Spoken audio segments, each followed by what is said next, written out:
All right, welcome to episode 83 of The Future Belongs to Creators. Today I'm joined by Charlie Prangley, coworker, Hi. creative director, designer extraordinaire at ConvertKit. And we're diving into the topic of should creators join unions to avoid being taken advantage of? We'll get into all of that in just a second. But first, Charlie, thanks for joining me. How you doing? I'm doing good. Is this the time where we say red, yellow, green? It is. It is. I'm a solid green today. I feel new week. I'm a weird person who loves Mondays, and it's been a good day, so I'm feeling green. How about you? Love it. I'm also a person who loves Mondays. I'm probably yellow today because I'm trying to get way too many things done at the same time. And I have this habit of overcommitting my Mondays, which, you'd think I'd fix that by now, but I haven't. So anyway, today's one of those overcommitted days. We're getting the board deck and preparation for that all done. It's supposed to be done today. It's not on track to be done. It's one of those things, but otherwise it's good. So I'm yellow, but excited to dive into the topic. So I'd love to just hear from you, Charlie. What first, because you brought this up, we were talking what should the topic be? And you're like, I've actually got something that I've been seeing. So yeah, maybe introduce that and what made this interesting to you? Yeah, so this is talk that I've seen going on in the creator industry for a few years, honestly. But recently it's been brought to light again and been in my feed a lot because someone I know, Kat Molesworth, is putting together a creator union for creators in the UK. It's sort of in the process of being formed at the moment. And so it's just brought it top of mind again, But a few years ago, I heard about this other union called the Internet Creators Guild that was started by Hank Green, who is a YouTube creator, an author. He is one of the founders of VidCon. And yeah, Internet Creators Guild was pretty great in the time, I thought. It seemed like a good idea. It seemed like they were trying to solve this problem of creators being these like little islands floating out there and brands having all the power when it comes to working with them. That it's really easy for creators to get taken advantage of, especially smaller creators when they're just starting out and not knowing what a fair price for something is, not knowing what a fair payment term for something is. And just as a whole, the creator industry can be undervalued by brands. Yeah. Is there an example that you can think of, and we can anonymize it to protect anyone, either guilty or innocent, that comes to mind where you're like, oh, if you had either, a peer group to tell you like, that's not how it works, or if you had a union to say, actually, that's against our rules, we're not going to let a client take advantage of you in that way. Maybe a creator could have avoided some headache. Yeah. I mean, I can't even think of a single example because there's so many, Nathan. Like, I feel like I've helped a lot of my creator friends out by passing on some of my freelancing approach to working with clients to them and encouraging them to do it for working with brands on sponsorship deals and things like that. Because in freelancing, I have a strict process that I follow where I this is my price, you're going to pay this much up front and then this much upon completion before I hand over the final design files in my case. And I do the same for brand sponsorships as well. I make sure I get payment before the video goes live when I have a sponsored video on my YouTube channel. And I just know so many creators who have ended up having to chase payments for literally years in some cases when brands haven't paid up. And at that point, it becomes like, is it even worth the time? And it becomes more about the principle, of the matter. But it is a huge problem of creators being taken advantage of.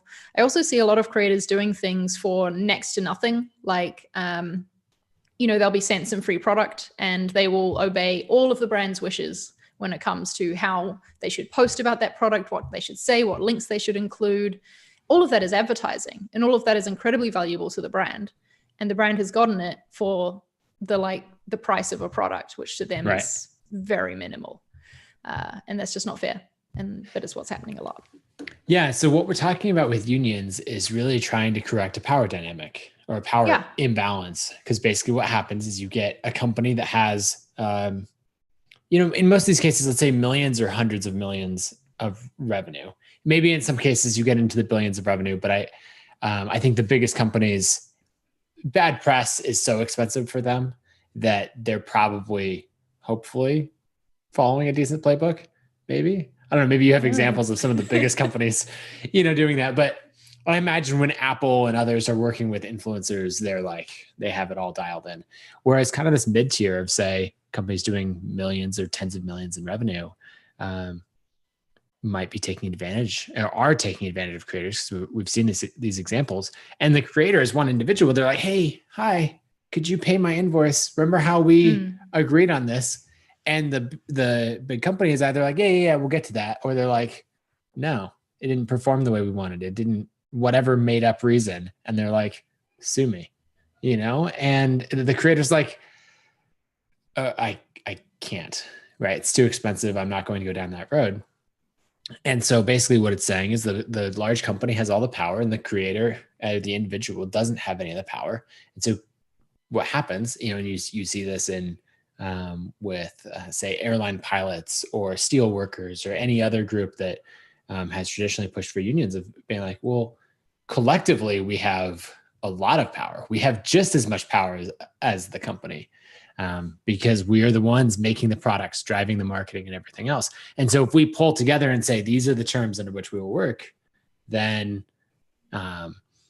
we at least have some level of equal balance.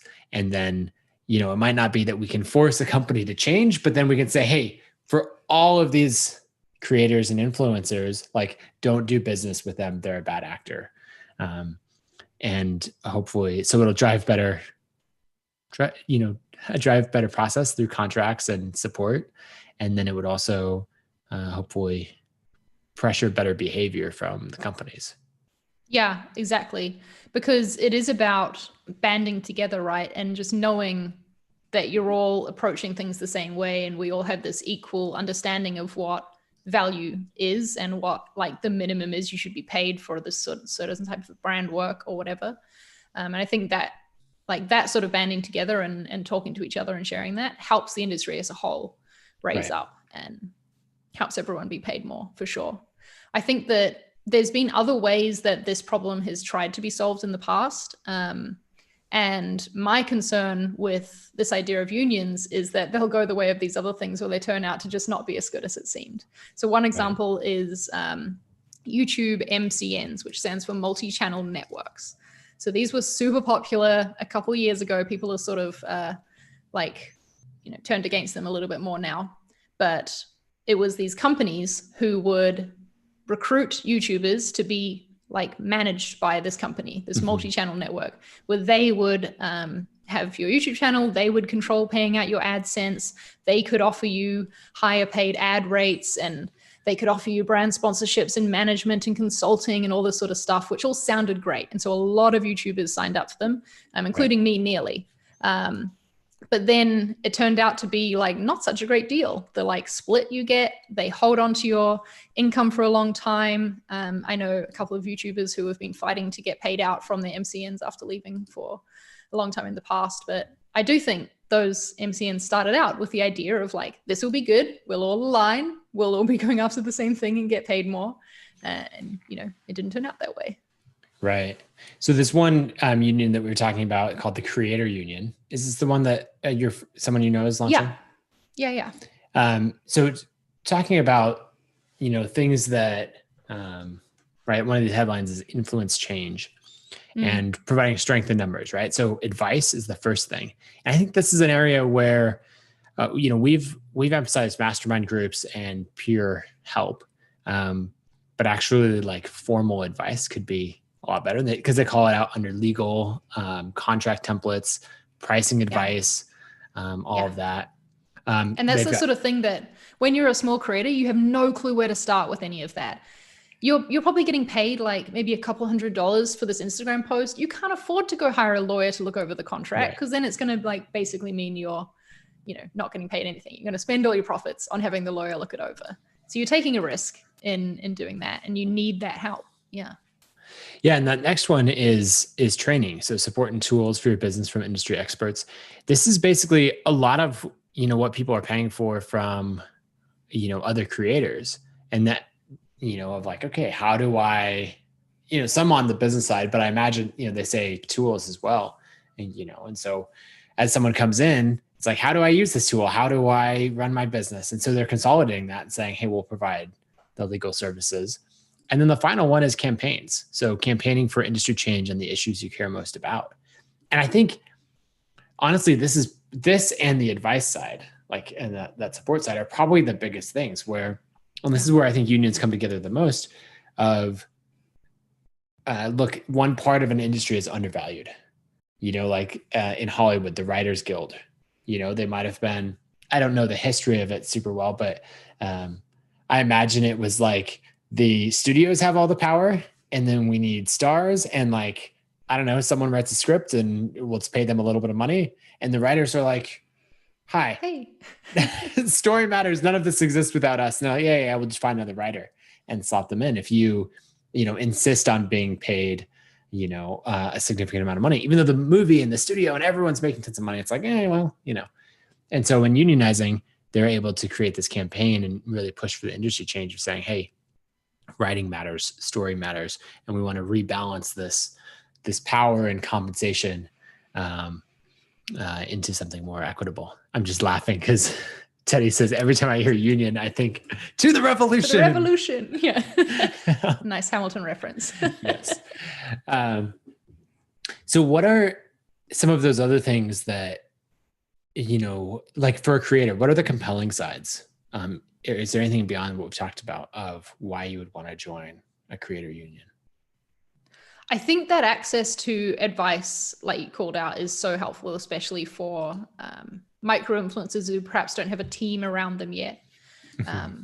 That is just super beneficial to get that advice and to know that you're part of a group where everyone else is approaching it in this way too. You don't feel like you're being taken advantage of. You can have that like clarity, I suppose, and there's less ambiguity around it.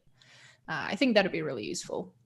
For me, I went to a couple of Internet Creators Guild events at some VidCons in the past. Mm-hmm. So this was, they're defunct now, honestly. We should bring that up maybe, that they closed down. It turned out to be a lack of interest and they couldn't keep it running. They couldn't afford to keep it going.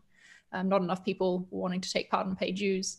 But I attended a couple of roundtable events they put together, some more like little mastermind sessions for advice, which was really helpful and super useful for me, for sure. But where I think unions could help is more on a larger scale, like less the individual and more like the creator industry as a whole. So I'm pretty sure that this creator union that Kat and some others have started formed partly because of the reaction brands had during when the Black Lives Matter protests were like at their peak. A lot of Black creators were being asked to do work for brands, and a lot of the times they were being asked to do work for free. Like brands saw the value in like during that time having Black creators take over their Instagram feeds and like, be promoting their product. It was good alignment for the brand, feel like, oh, we're a part of this too. Look what we're doing. We're highlighting Black voices, but they weren't paying them. And so that's not fair. And like you said, unions can come in and help when a section like of a group is being treated unfairly. And I think that that's where this can be really useful in the campaign side, like you said. Well, and that's interesting, especially when you have a group of creators who are already underrepresented, already getting less work. And then all of a sudden the spotlight turns to them and says, hey, we now want to include you. And you're like, on one hand, great, I want to be included. That's what I've wanted this entire time and all that. So I'm so excited about that. And then it would be hard, or it'd be easy to not realize that you've gone from not being included to being taken advantage of. And like we've entirely skipped over this, I don't know, perfect in the middle Goldilocks territory of being included and being fairly paid and compensated for it. Yeah, exactly. And that's the type of thing that like, that's the work that I'm excited for.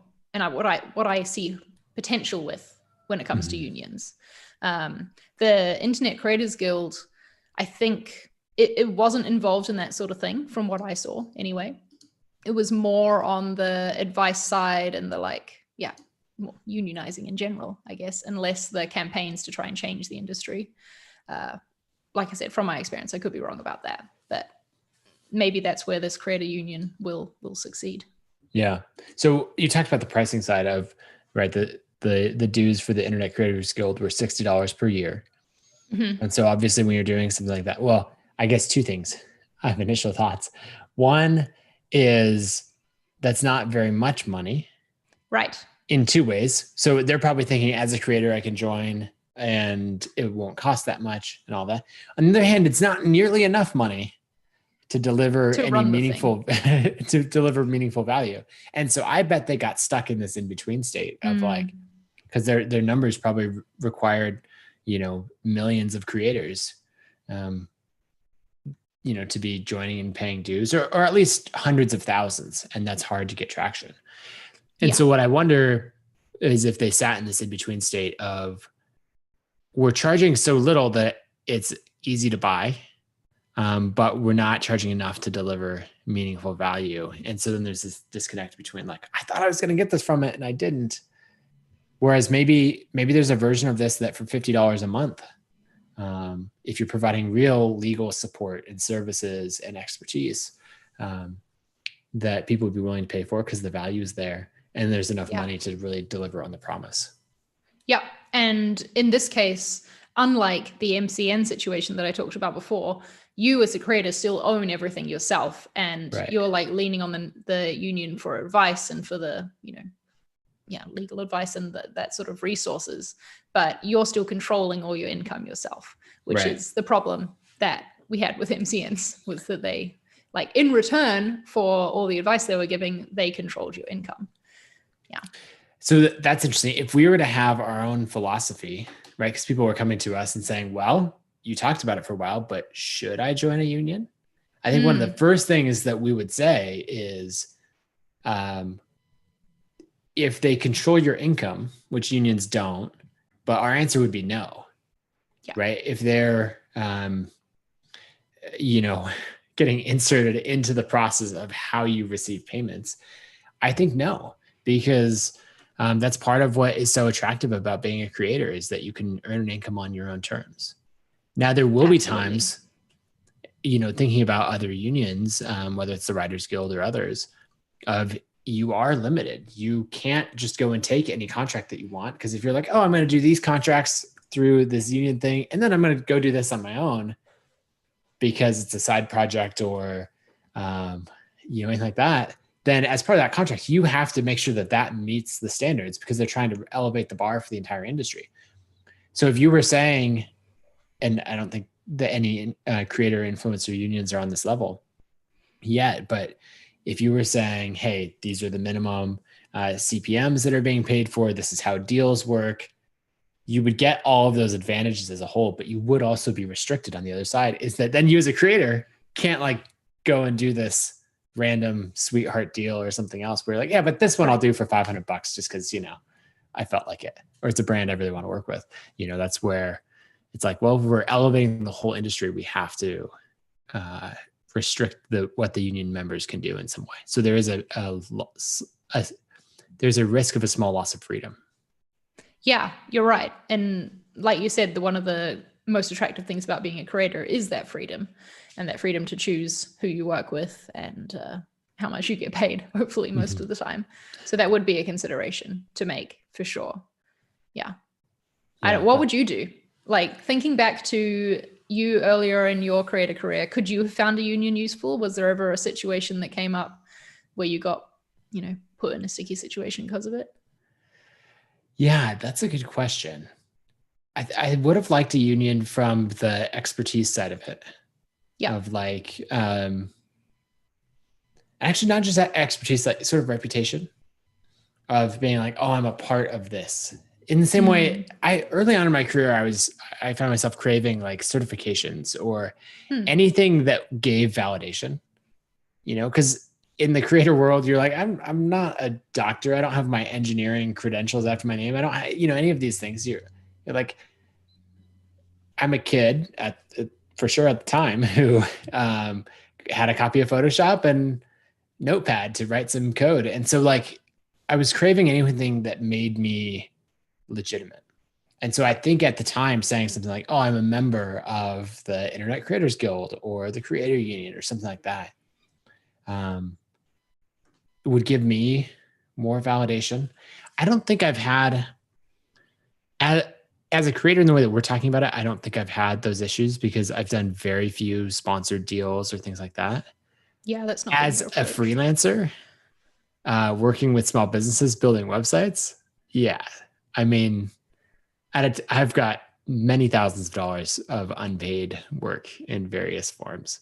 And I don't know that like that was all happening on a local level, right? Where I'm building a website for another business, in town or something like that. I'm not sure how much that would have helped, but it would have helped a lot in the expertise side of things. Like I actually remember the first information product I ever bought was from a website called SitePoint, which I believe was based out of Australia. And a seller on there. So they were really popular and a big website at the time. And it was called the Web Design Business Kit. Ooh. And now that I look back, it's like the most traditional info product. Of it was walking you through all the details, not like a traditionally published book where it'd be like, here's my story and here's the takeaways and stuff like that. It was very practical and like, here's how to run your business, do this, not that. In the same way that a lot of courses and ebooks would be written now, but it came in a binder, and so I got it in the mail. It had CDs in the back that had contracts and templates and proposals and all of that stuff that you could load. And what it was basically what I think by what I would have expected to get if I joined a union of like, hey, this is how to run your business. This is how to invoice. When people when people don't pay you, it's because you didn't collect money up front, like all of those details. So I don't know if that would come best in the form of a union, but I do think that level of coaching and support and shared resources is so valuable. And that was something that I paid $250 for maybe. And so maybe that would be a better way to get into a union. You're like paying $250 for this whole thing. And that includes your first year of membership to the union. If I were running a creator union, that's how I would put it together. That makes sense. That's really funny that you mentioned that because one of my first digital products I bought was a designer's pricing course to teach me how to price freelance work. And it had proposal example templates, contract templates, that sort of thing in it as well. Yeah. But this one did not come to me in the mail on CDs. It was a little bit later on. Now you're making me feel old, even though I'm older than you. You're older. Yeah. Let's see. On that note, I think a lot of that is what, right. So at ConvertKit, we have this phrase of teach everything you know, and another one of work in public. And I think this is a big part of the problem that we're trying to solve. This is why I share numbers for everything. And that's why I think like Charlie, you've shared tons and tons of numbers throughout your career. Yeah. Because someone's like, oh, I got this new deal. I'm going to do this and I'm going to get paid $100 per video. And they're like so excited. And I'm like, I'm sorry. Hold on. Just back up a little bit. And that's where, if we share numbers and like you have a video sharing salary details and everything, even from your time at ConvertKit and how compensation works and everything, the more we share, then you learn like, wait a second, you're charging $5,000 per website. I was only charging $1,000. There are companies out there who pay that much. You're earning $100,000 a year. I thought that, or my manager at work told me like, oh, designers never get paid more than $50,000. And I had no information. They have the information. So I said like, okay, I guess you must be right. And so whenever there's a power imbalance, usually there's an information imbalance that goes with it. And it's often fueled by that. And so the more information you can put out there, and that's something that these unions are doing, of putting out more information, but all of us creators can do that, is it starts to level that we may still have the power imbalance, but we can at least level the information gap. And then as an individual influencer, you'd be like, okay, right. So you have 20,000 YouTube subscribers. I have 10,000. You're getting paid thousands per video. I'm getting paid hundreds. Okay, I think I just need to find new brands to work with. Whereas before you might be like, well, my content's not worth anything more because this is just what people will pay for it. Yeah, I remember the first time I learned from a friend who worked at a beauty company that they were pitching to work with influencers, and this one influencer quoted them through their like influencer management agency. So it was all like, you know, sort of more standardized, and we could see this was a rate that they actually did get paid usually. And they were quoting like 25 grand for a sponsored video. And I was like, I had my mind blown. I was like, I did not ever think that a YouTuber would be paid that much for a video. Right. And then I was like, I know I'm not at that level, but I know I can be a lot higher than what I'm at now. And I think I added in like a 0 to my sponsorship quotes from then right. on. Well, and even if adding a 0 is going from 250 to 2,500. Yeah. But that's something that's so helpful about this is so many creators are in the space of, I love this so much, I'd do it for free. Right. Yes. And then someone comes along and says like, I'll pay you this much money for it. And you're like, I would do it for free because I love it. And then you quickly have to realize like, oh, I love this so much, I'm going to charge what I'm worth, you know, and then that will enable me to do even more. And so I think unions can help with that. Emily mentions in the chat, I feel like if you want higher level advice, you should get a coach or a mentor. Absolutely. I don't think any of this negates that, or probably, you know, if we're accelerating your career, you know, a coach or a mentor becomes even more important. I just know that one thing, and something that Hannah touches on in the chat, is that when you're starting out, community is the hardest thing. And so, you know, if we're breaking down, okay, take a step back. If the question is, as a creator, should I join a union? Which is what we've titled the show. So, yeah. Hypothetically, if that's what we're talking about, I would break it down to specific problems. And I would say, okay, one is community. As an individual creator, I need community. I, you know, help, support, advice, all of that from peers. And so if the union can provide that, and that's the best way that I think can go about getting it, then yep, check. All right, let's do that. The next thing is that I need, you know, legal, I guess it's still advice, but it's like, it's not like, oh yeah, here's how you should tweak your branding. It's like, no. Don't get screwed over. Here's all that. And that's something that is harder to come by.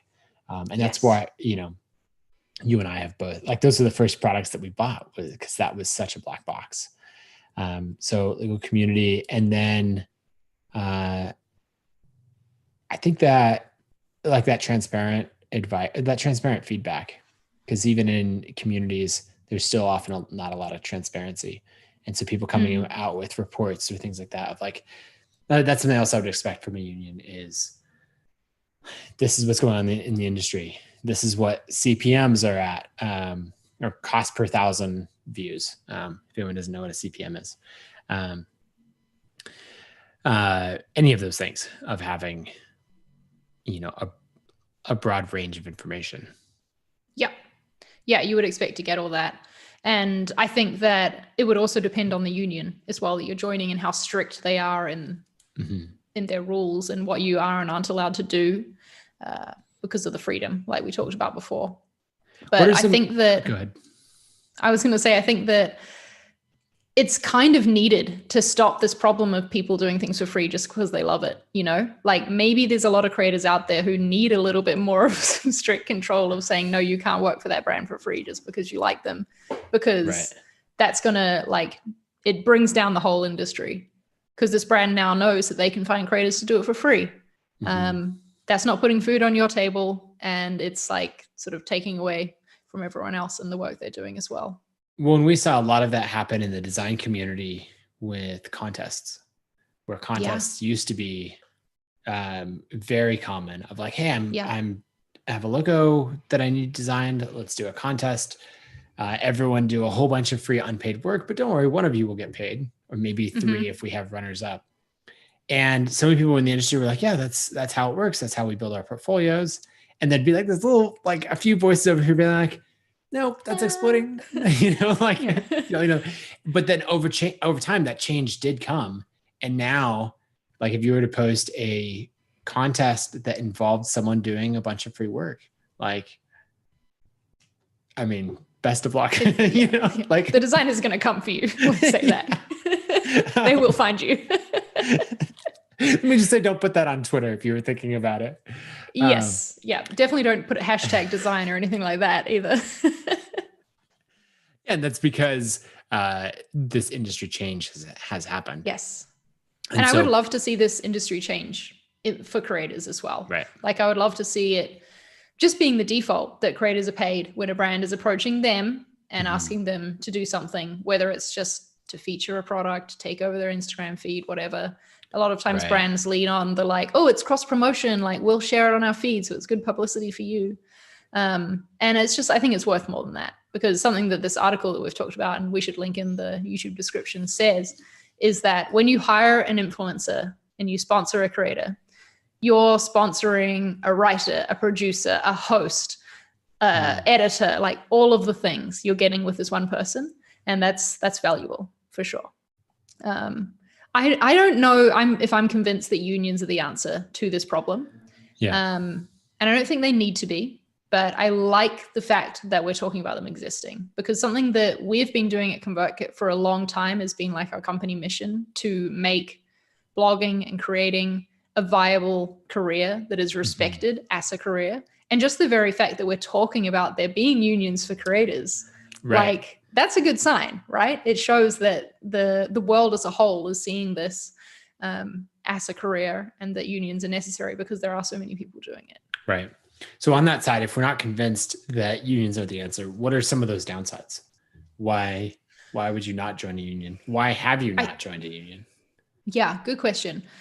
For me, I think it's about the control of wanting to be like, absolutely have 100% freedom over what I do and don't choose to take on. Because I could imagine a situation where I would work like for a brand for less than I originally quoted, or less than the industry average, if we have like this personal relationship, and if I do feel like I'm getting more out of it than just the monetary value, you know. Like, there's been times I've worked for a lower rate because the brand has instead committed to 6 videos instead of 1, for example. Which, you know, meant good regular income coming in for me. So that would be my main reason, is that. But at the same time, I don't want to be doing anything that is degrading the value of creators with what I do.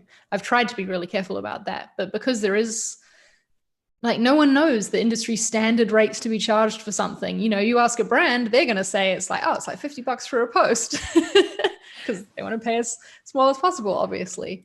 And I don't know, I don't think that's really known. And so I would find that side of things useful. But perhaps I'd be more interested in joining like a community of professionals where it was someone's job to be running it and controlling it, to be doing this research, rather than just like, you know, a Slack group that a bunch of creators have created together as peers. Like, I feel like it needs someone doing all that research from, like, as their job, essentially. Yeah, that makes sense. For me, I don't think I would have joined a union. Probably because I like that independence, and I would have been nervous about what I would have to give up. Yeah, I think that's the biggest thing.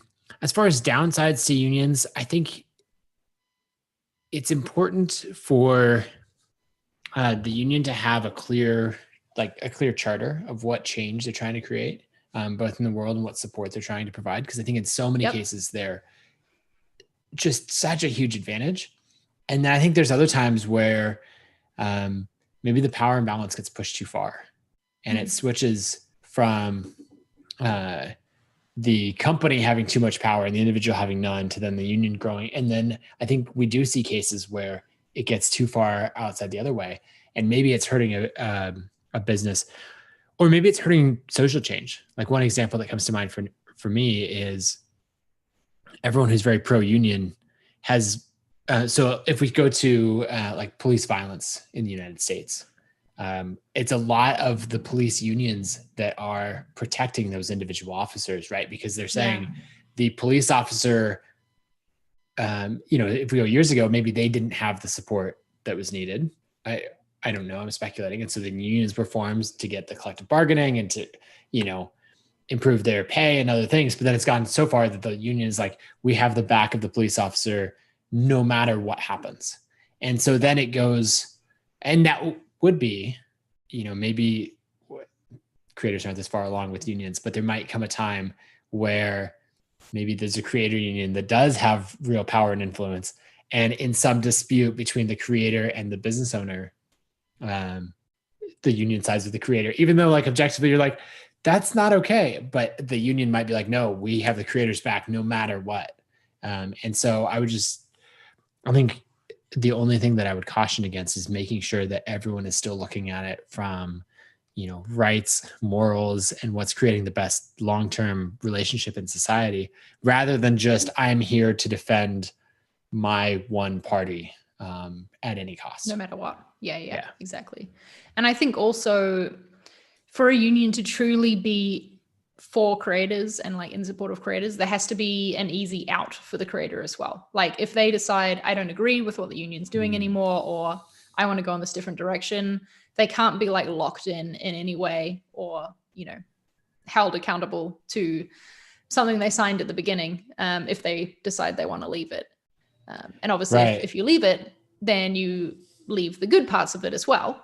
And you have to be okay with that. But like that needs to be something you can do. Rather than it turning into, you can't work in this industry unless you are a part of because then now we have a new imbalance. Monopoly. Yeah, we have a new monopoly. Because let's say we're a writer or director in Hollywood. You actually, to my knowledge, can't work in the industry unless you're part of the appropriate guild. And so that could turn into one of those things where you're like, look, there's things that I don't like that's happening, so I'm going to leave. And that means you have to leave the entire industry, So yeah, I really think unions are about fixing power imbalances. And so you have to make sure that you don't go and push the power imbalance too far the other side. Yeah, I love that. I feel like that's a good note to end on. Good place to wrap it up. The one thing that I would add, the work that I think we're trying to do at ConvertKit and everyone else and so many creators that we support, you and I are both doing it individually, is to fix power imbalances by the free spread of information. Of taking things and saying, this is what we're doing. It even makes me think that more and more brands should publish, hey, this is what we pay influencers. We should probably do that same thing of putting out, these are the rates that we pay. These are the circumstances that we're paying $50 an hour for design work. These are the levels that we pay $100, $100 an hour, not $100. I don't want to, Yeah. Don't come for Nathan designers. Exactly. And just all of those things, because more of that transparency is going to help the entire industry. Yeah, absolutely. And like anyone listening, if you want to talk about how much you should charge a brand who's coming your way, like feel free to hit me up in Twitter DMs and I can I don't know, I'm not the expert on what you should and shouldn't charge, but I can at least tell you what brands have paid me in the past and you can go from there. Yep. Sounds good. All right. Charlie, do you have a creator for us to feature today? I do have a creator and it might be a surprising one and I'm going to share my screen and show you this. I'm slightly nervous. It's a YouTube channel and a podcast that I've discovered lately. It's called Missed Apex, and it is like an F1 review show. So I have gotten really into Formula One over the past year or so. And these guys do a great recap show right after the race on Sundays. And we've started watching the live stream every week. So that's been really fun. And I think they do a great job. And I just wanted to shout them out in case there's any other F1 fans watching. Can you give the 30-second version of why F1, you're the last person that I've expected to be an F1 fan. I am not. I've never gotten into it at all. What's so exciting about it? Okay, well, first of all, you should watch Drive to Survive on Netflix, and then you too will be brought into this. Okay. For me, F1 is it's a sport. It's got all the fun sport stuff about the challenge and the competition and that sort of things. But it's also about the engineering side of things. You win not just by being the best driver, but by having the best car. And so that's part of it as well. And also there's a whole lot of drama. So it's kind of like reality TV as well, which is really fun and exciting. So those are all the reasons that I love F1. That's awesome. Well, my creator of the day is Kelsey Baldwin. Let's see if the screen sharing worked. There we go. We just did a creator story on her. Such a good story. Oh man. Yeah. So I didn't cry when I read this story because I've known Kelsey for a long time, but I think I might have if I hadn't known her. It's just amazing story. Definitely check it out. Her, building her business life as a designer. She's come to Craft and Commerce before. So we've gotten to hang out in person. Check it out. There's the podcast version, and we'll drop a link to it in the chat. Is that it for today? I think that's all that I have. That's all that I have. I did not prepare a resource in advance. I didn't either. The resource that I'm preparing is our board deck for the whole company. So I think that'll do it. All right, everyone. Thanks for listening. And we'll see you all on